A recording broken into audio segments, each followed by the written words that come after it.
Hello दोस्तों, स्वागत है आपका स्टडी वाला में। आज हम बात करेंगे मणिपुर में हो रही हिंसा के बारे में। आज की हमारा टॉपिक है Manipur is burning, curfew imposed and army deployed. जी हाँ, ये करंट सिचुएशन है मणिपुर की। कर्फ्यू इम्पोज कर दिया गया है, वहाँ पे आर्मी डिप्लॉय कर दी गई है जगह जगह पे, ताकि हिंसा ना हो। और ये हम नहीं कह रहे हैं, आज मैरी कॉम, MC मैरी कॉम, जो 6 बार की हमारी मेडल विजेता हैं बॉक्सिंग में, उन्होंने ट्वीट करके कहा है, my state is burning, please help. तो करंट सिचुएशन हो ही गई है वहाँ की ऐसी कि MC मैरी कॉम को ऐसे ट्वीट करने पड़े। तो ये मुद्दा क्यों है, आज हम जानेंगे इसके बारे में विस्तार से। तो ये मुख्यतः मुद्दा है वैली वर्सेस हिल्स का। मणिपुर जो एरिया है वो 3 स्टेट से घिरा हुआ है। 3 स्टेट कौन कौन से हैं उसमें? नागालैंड, आसाम और मिज़ोरम। मणिपुर का मैक्सिमम एरिया जो है वो हिल्स हैं वहाँ पे। तो हिल्स वहाँ पे बहुत ज़्यादा हैं, और हिल्स के बीच का हिस्सा जो समतल भाग होता है उसको हम वैली कहते हैं, यानी घाटी। तो वैली कहते हैं। वैली में जो लोग रहते हैं वो मुख्यतः मैती कहलाते हैं। मैती वहाँ की एक जाति है, मैती कहलाते हैं। मैती मुख्य रूप से हिंदू और मुस्लिम होते हैं, यानी मैती जाति जो है, मैती लोग जो हैं वो मोस्टली हिंदू या मुस्लिम हैं। ठीक है, ये नॉन ट्राइबल हैं, अर्थात इनको ट्राइबल का दर्जा नहीं मिला हुआ है। मैती में 92% लोग जो हैं वो हिंदू हैं, 8% लोग मुस्लिम हैं जिनको पेंगल के नाम से जाना जाता है। अब बात करते हैं हिल्स की। हिल्स मुख्य रूप से पहाड़ी भाग होता है जिसमें ट्राइबल लोग निवास करते हैं। ट्राइबल को ऑलरेडी ST का दर्जा प्राप्त हुआ है, यानी वो ट्राइब पहले से डिफाइन है, ट्राइब माने जाते हैं। अब जैसे मैती जनजाति में 92% हिंदू थे, 8% मुस्लिम थे, वैसे ही अगर ट्राइबल जनसंख्या की बात करें तो उसमें 40% लोग क्रिश्चियन रिलीजन में फेथ रखते हैं। अब चूँकि वर्तमान में कोई भी जनगणना नहीं हुई है हमारी, हाल ही में जो 2021 वाली है वो पेंडिंग है जातीय जनगणना और गैर जातीय जनगणना के विवाद में। तो 2011 की जनगणना को हम मानेंगे। 2011 की जनगणना के अनुसार मणिपुर की टोटल जनसंख्या है 29 लाख, लगभग 29 लाख, जिसमें से 59% मैती हैं जो वैलीज़ में रहते हैं, और 41% अन्य ट्राइब्स हैं। वहाँ पे लगभग 33 ट्राइबल जनजातियाँ हैं। तो वो टोटल मिला के 41% कुल आबादी का हिस्सा बनाती हैं। 60 टोटल वहाँ पे असेंबली सीट्स हैं। 60 सीट्स में से 40 असेंबली सीट्स मैती क्षेत्र में आती हैं, अर्थात जिस क्षेत्र में मैती लोग निवास करते हैं उस क्षेत्र में आती हैं, अर्थात वो इम्फाल और जिरीबाम वैली का हिस्सा है। इम्फाल और जिरीबाम वैली में 60 में से 40 असेंबली सीट्स वहाँ पे हैं। तो अभी मैती को चूँकि वहाँ पे ट्राइबल का दर्जा नहीं मिला हुआ है, तो अभी मैती लोगों को वहाँ पे OBC और SC का दर्जा मिला हुआ है, अर्थात उनको OBC और SC के जो बेनिफिट्स होते हैं, रिजर्वेशन वगैरह और जो भी टैक्स बेनिफिट्स हैं, वो OBC और SC वाले मिलते हैं। वो अलग अलग जनजातियों को अलग अलग OBC और SC के अकॉर्डिंग डिवाइड किया हुआ है, उसके हिसाब से उनको वहाँ पे वो बेनिफिट्स मिलते हैं। अब मुद्दा ये है कि मैती लोग खुद को ST में दर्ज करवाना चाहते हैं, ये खुद को ट्राइबल में दर्ज करवाना चाहते हैं कि हम भी शेड्यूल ट्राइब हैं, इनको भी ट्राइबल का दर्जा मिले। और ये जो सारा वायलेंस हो रहा है ये इसी बात को लेके है, ये सारा विद्रोह इसी बात को लेके है।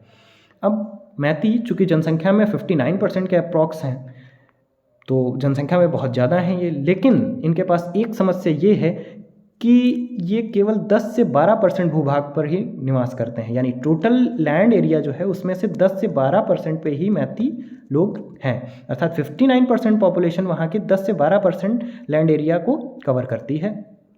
और जबकि हिल्स ट्राइब्स जो हैं, अर्थात पहाड़ी ट्राइबल जो हैं, वो 80 से 90% भूभाग पे पाए जाते हैं। 10 से 12% पे मैती और रेस्ट पे हिल्स ट्राइब्स हैं। तो अब बात करते हैं कि ये जो हिंसा हो रही है ये मैती लोगों को खुद को ST में दर्ज करवाने के को लेकर है, लेकिन ये डिमांड कर क्यों रहे हैं, इससे क्या फ़ायदा है, क्या नहीं है, क्यों कर रहे हैं ऐसी डिमांड, ऐसी हिंसाएं क्यों हो रही हैं, इन सब के बारे में बात करेंगे। चूँकि 1949 में जब मणिपुर को भारत में मर्ज किया गया, तो मैती लोगों को ST का दर्जा प्राप्त था, किंतु बाद में इनका ये स्टेटस हट गया, इनको बाद में ST से बाहर कर दिया गया। अब फिर से ये अपने ट्राइबल स्टेटस की मांग कर रहे हैं, जो कि वाजिब है, इनको ट्राइबल स्टेटस मिलना चाहिए चूँकि ये पहले भी थे। अब अगर ये ट्राइबल स्टेटस इनको मिल जाता है तो इनके बेनिफिट्स क्या क्या हैं?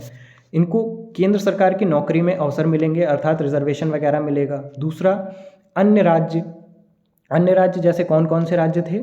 अन्य राज्य जैसे 3 राज्यों से घिरा हुआ है ये, मिज़ोरम, आसाम और नागालैंड।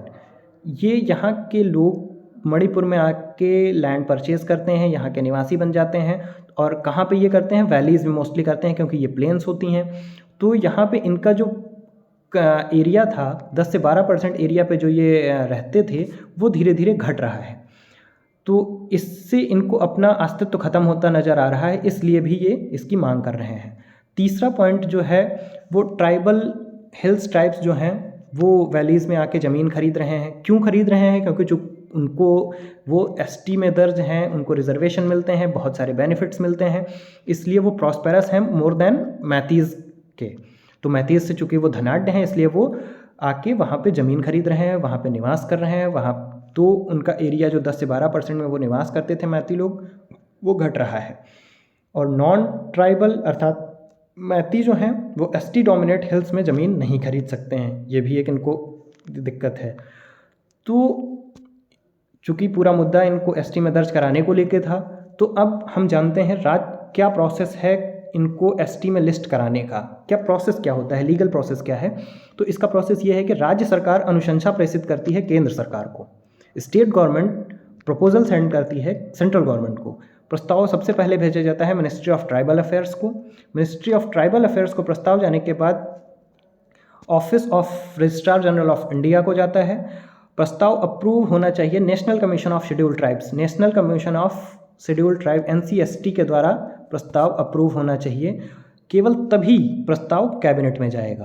प्रस्ताव अब जब कैबिनेट में गया तो ये पार्लियामेंट में एक बिल लाया जाता है, बिल पास होता है। बिल पास होने के बाद ही देश के राष्ट्रपति किसी भी जाति को ट्राइबल में शामिल होने की सूचना जारी करते हैं। तो आज हमने इस क्लास में जाना कि मणिपुर में जो वर्तमान में जो विद्रोह हो रहे हैं, जो मणिपुर में जगह जगह चीज़ें जलाई जा रही हैं, जो विद्रोह फैला हुआ है वहाँ पे, उसका रीज़न क्या है, उसकी क्या वजह है कि मैती खुद को एसटी में दर्ज करवाना चाहते हैं और वहाँ के हिल्स ट्राइब्स जो हैं वो उसका विरोध कर रही हैं। इसी के साथ हम अपनी इस क्लास को ख़त्म करेंगे।